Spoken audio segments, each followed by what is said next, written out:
বাংলাদেশে যেমন জুয়া খেলা তো এই জায়গায় সেম একই অবস্থা। 10 টাকা দিয়ে একটা যদি উঠতে পারে পুতুল পাইবো। হ্যাঁ সুতন ভাই রেডি?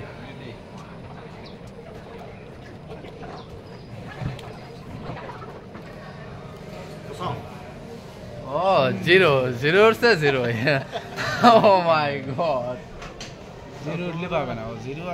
যাই হোক ছোট্ট একটা পুতুল দিতেছে শান্তনা। যাই হোক ওয়েট ওয়েট ওয়েট দিতেছে।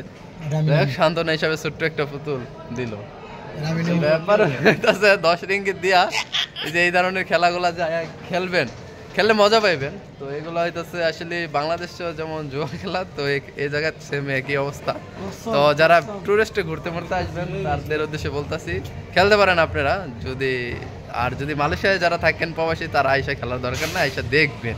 সিস্টেমটা দেখছেন? সিস্টেমটা করলাম অনেক মারাত্মক একটা সিস্টেম।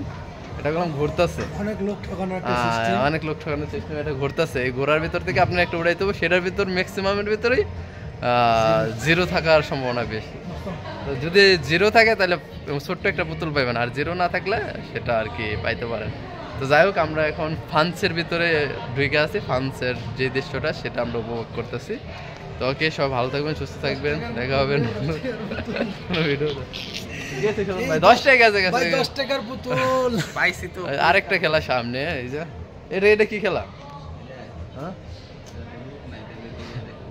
যাই হোক সব ধরনের খেলাধুলাই আছে, আসলেই খেলতে পারবেন। এখানে খেলা শেষ নাই, সব খেলা আছে। টাকা থাকলে ভাই সব মিলে সব খেলাই আছে। তো ওয়েলকাম টু ফান্স। যারা আসবেন অবশ্যই উপরে উঠবেন না, আসবেন অবশ্যই আসবেন।